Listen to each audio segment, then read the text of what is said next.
Good morning, everybody. So I've decided to do something a little bit different today, um, and try and record the podcast and go live on Facebook and go live on Instagram all at the same time. I felt really guided to come on and just do a little live and do a share today. It is Menopause Awareness Month. Good morning, Pammy. So yeah, it's Menopause Awareness Month. And also tomorrow is National Menopause Awareness Day. So I just wanted to come on, share a little bit about my journey with you, not from the basis of an expert. I am by no means a menopause expert, but just from a person who has navigated or is navigating through perimenopause towards menopause, and just some of the things that I've experienced, some of the things that supported me, um, things that you maybe can try yourselves, but also just to really be there to acknowledge you, to allow you to feel seen, to allow you to feel heard, so that if maybe you're navigating this yourself and you're feeling a bit lonely or don't know where to turn, that maybe through listening to this, you'll get some suggestions. Because in early perimenopause, it probably started for me probably about 4 years ago, maybe. I'm currently 45, so late 30s, early 40s, perimenopause started for me. Now, back then, one of the first things that I really started to notice was a difference in my mood. And I had previously struggled with anxiety and depression in my past. Um, and I was now working as an anxiety expert, supporting other people in overcoming their anxiety and depression. And I started to experience it myself again, and I could not fathom what was going on and why.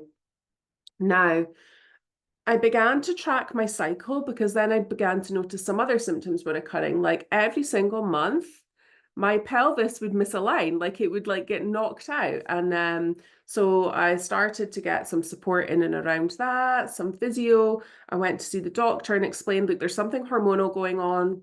Um, I don't know what, but every month this is happening, and they thought that maybe I was having a prolapse. So I went and got that checked. And then also I spoke about my moods and emotions, and how cyclically that was really, really being playing a really like big part in my life. Now, again, the doctor offered to prescribe me antidepressants at that point, and I said no, because like the rest of the month I was like I felt like myself, everything was going well, I felt like, confident, all those things. Um, so I began to track my cycles more deeply, my moods and emotions, and I could see that every single month, as my estrogen began to drop as I approached my cycle, my moods were getting darker and darker and darker. Again, went back to the doctor to speak about HRT, was told that I was too young. Now, if you are thinking that there's so many things I want to share in this video, but key things, you're going to have to be your own best advocate. And in order to be your own best advocate, you need to get to know yourself. You need to get to know your body, and you need to get to trust yourself and do your own research, right? Because there's so much conflicting things out there. So the first thing I would suggest is tracking your cycle, if you still have a cycle. Tracking your cycle and just checking in, like, how are you feeling? Like, I just would write down the days that I felt shit. So I would track my cycle in my diary, and I would put like, day 1, day 2, day 3, day 4. Began to notice a pattern at day maybe like 16, 17. I would get a bit of health anxiety, or I would feel a bit dizzy, or my mood would, fluctuate. So began to track my cycle in that way. I also began to track symptoms. So, as a meditation and mindfulness expert, and somebody who's supported many, many people with anxiety and health anxiety, I'm not a huge advocate of bringing awareness to all the bad, all the bad things. And I'll come on to ways that we can support that ways of thinking as well. But in a way to get no, oh, sorry about that. I do have do not disturb on, but it's my father calling.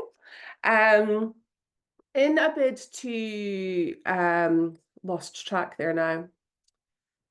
Yeah, if if anybody is still watching, let me know what I was talking about. So yes, in a bid to do that, track all your cycles, track all the symptoms. So the various symptoms that would appear for me, he's probably going to keep trying, so I do apologize. Things would occur like joint pain. I started to feel like I was getting carpal tunnel. I would get pain in my arms. I further down the line started to experience like itching. My skin would feel really, really itchy. I just kind of wanted to scratch it off. As I've mentioned, low mood, fatigue. I was so exhausted that I would literally like be driving sometimes and have to pull over, that the fatigue was so bad. Um,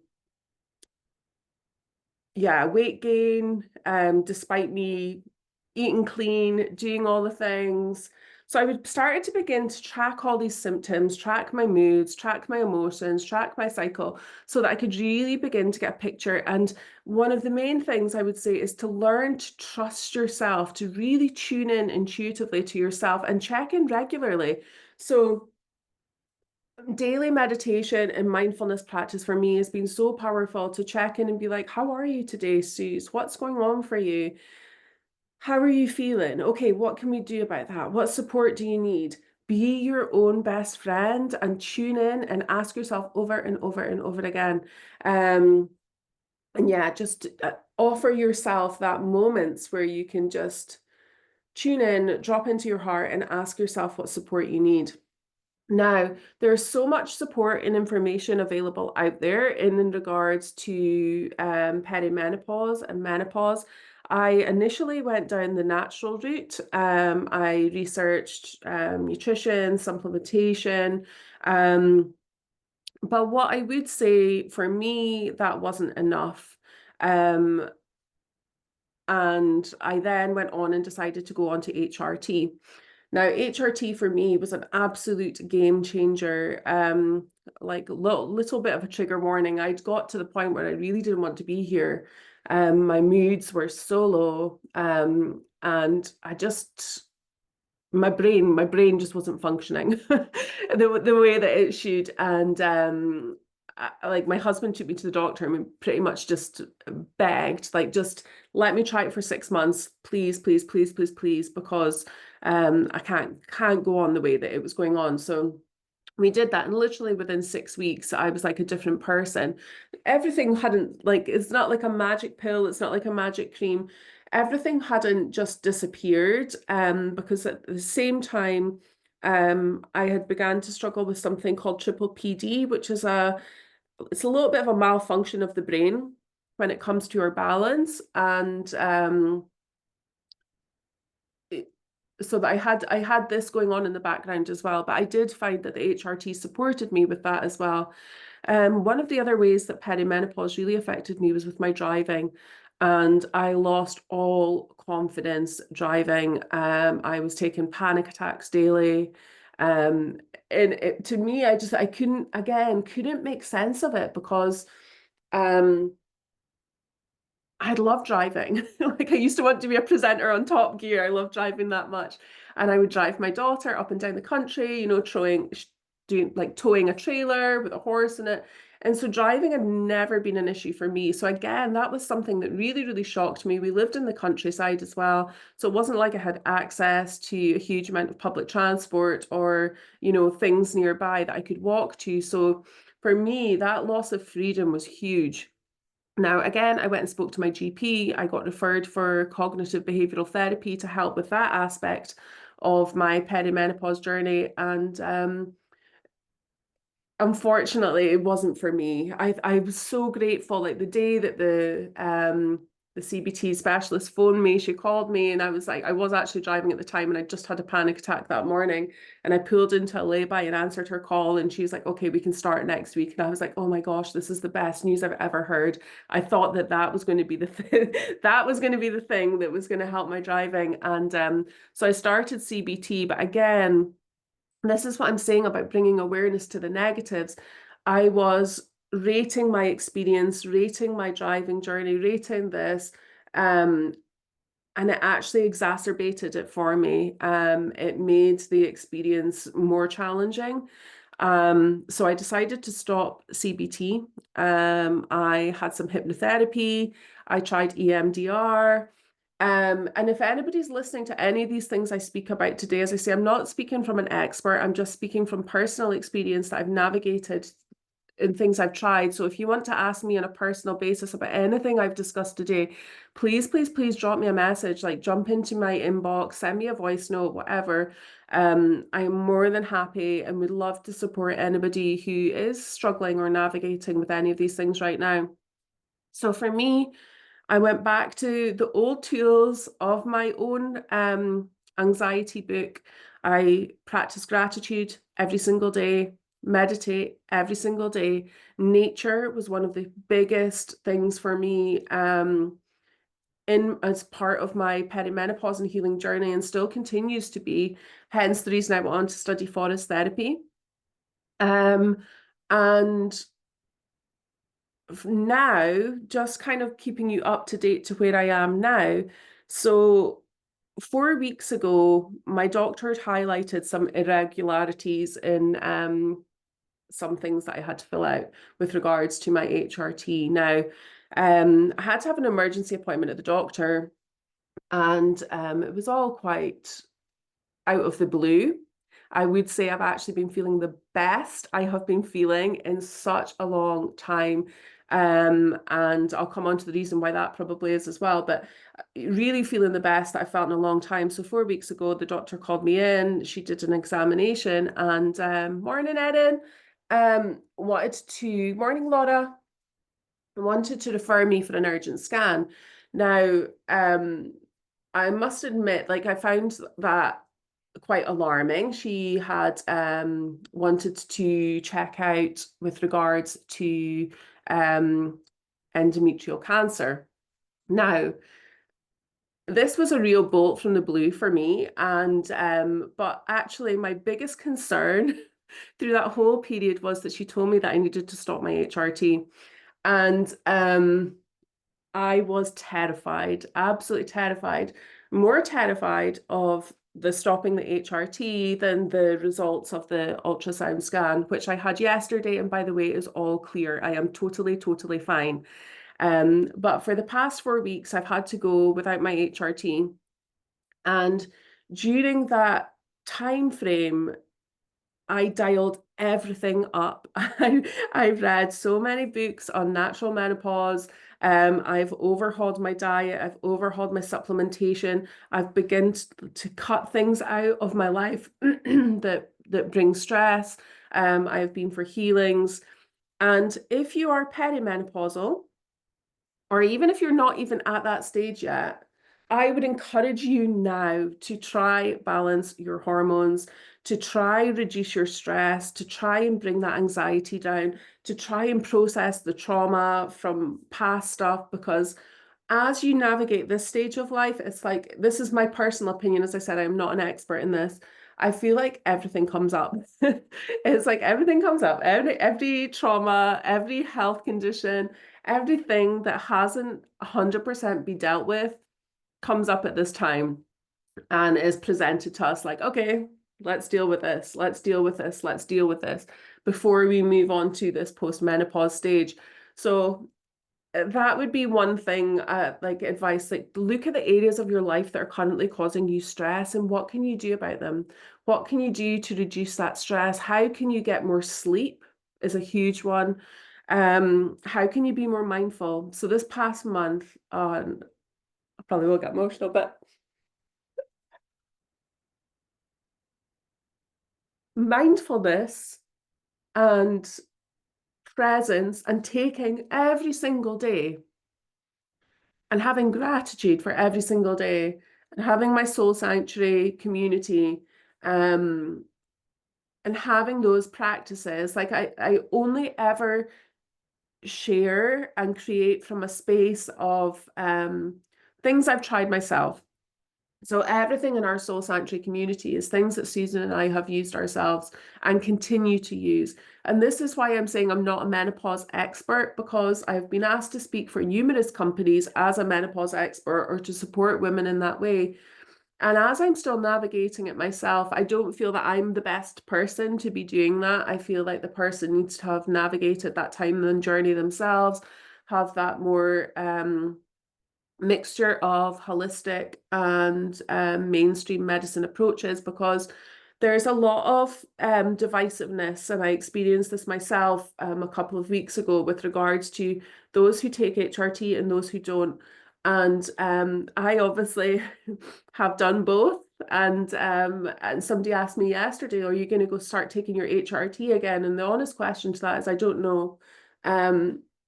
I've got a lot of processing to do around that. However, if I get to the point where I feel that my mood is struggling again, that my menopause symptoms are increasing and I am not managing it through my lifestyle choices and my spiritual choices, I will 100% be going back to the doctor and finding a solution of HRT that will support me. Because you deserve to live a meaningful, incredible, embodied, vibrant, beautiful life now. Yeah. As women, that's what I'm saying. We need to be our own advocate in and around our health. You need to get to know your own body. And this is something I do. Like after this call, I'm away to go and make myself a cacao, get a journal, and just sit with my heart, process everything that's happened the past month, maybe even reflect on the whole perimenopause journey, with it being Menopause Day tomorrow and Menopause Awareness Month. And just check in with yourself. Like, what do I need right now? Do I need to speak to someone? Do I need support? Can I dial up my nutrition? What isn't serving me? You know, as I mentioned, like late nights, not great. Alcohol's not ideal. You know, just doing things that are going to balance and support you is so, so powerful. Also, weight training. I've started weight training with the lovely Erin, who's on here. She's my weight training buddy. And Pilates and yoga and like all the things. It's like, give it your all, ladies. Like, give your health and your life your all. This is the time to really check in and follow your dreams. And the reason that I felt inspired to share this today as well was, you'll see behind me, if you are watching and not listening to podcasts, not these ones, the wings. um, these wings here, and I went to sell these wings a couple of months ago, and or maybe even a bit more than that. I felt like it was my time to give them away anyway. They didn't sell, and I had a few inquiries, and I am so pleased that I never, because these wings have given me such strength, these goddess wings, such strength, waking up and looking at them every morning. And maybe that's something you can think about as well. What could you look at? What would give you strength? Call on your angels, call on your guides, call on your ancestors. If your mum's still here, speak to your mum about her journey. Or family members, speak to your friends. Like, let's open up these conversations. You don't have to do this alone. And, you know, we had a sharing space in our Soul Sanctuary community on Sunday, and that was one of the things that was brought up, was this fear around perimenopause and menopause, and many women shared their experiences and support for one another. And this is what we need. We need more support, we need more community, and more honesty in and around how we're feeling, and also the things that are working. As I said, I'm like, holy moly, like before going to the doctor 4 weeks ago, and still, like, I am feeling the best I have felt in so, so long. And I think that really does come down to living in alignment with my dreams. I also made the shift to work part-time. Actually, that was one thing that I should have mentioned. I stopped working for 6 months at one point because I just physically couldn't. And I mentally couldn't hold space for people at that time either, and couldn't get out of bed for some of that time. And then I came back to work gradually. And interestingly, in that time off, I had the idea for Soul Sanctuary, and I approached Susan. Susan was already doing her magical morning sessions. And I said to her, I just feel like we should be doing something together. Like, I'm obviously not working just now and I'm not fit, but I made a note in my notes on my phone, and I said Soul Sanctuary is what's coming through. And she just said to me, yeah, when the time's right, let's do it. Just once you're back at work, once you're feeling fit and have that capacity, let's do it. Um, and that collaboration came off the back of that, because before then I would never really collaborate with people. I was kind of like, one woman, one woman show, like, do it by yourself. And now I'm so much more open to those experiences and supporting each other and recognizing that we don't have to do it alone. So if anything of what I have spoken about today has resonated with you, please, please, please do reach out. Our Soul Sanctuary community doors are open until Sunday. Again, if that's something you want to chat to me about, please, please, please reach out. And yeah, there are podcasts that I've recorded in and around cyclical living. There's a module in Soul Sanctuary in and around cyclical living. And the more we can begin to tune into nature's cycles and our own cycles, the better. Let me just see if anybody has any questions about anything that I have said before we jump off. Please, please, please do. I don't know. Let me have a look at Facebook. Sometimes it doesn't let you see. Swipe left to reveal comments. I can see somebody liking, but it's not showing me any comments. So apologies. If you have commented on Facebook, I will come back and answer any questions that you've had or any comments that you've made. But yeah, this month and beyond, let's be our own best advocates and support those other women around us, create that, a circle of support. So I'm sending you all so much love, wherever you are on this journey. And please reach out if any of this resonates with you or you've got any further questions. Okay, have a beautiful, beautiful day. Thank you for being here, and I'll speak to you all soon. Bye bye.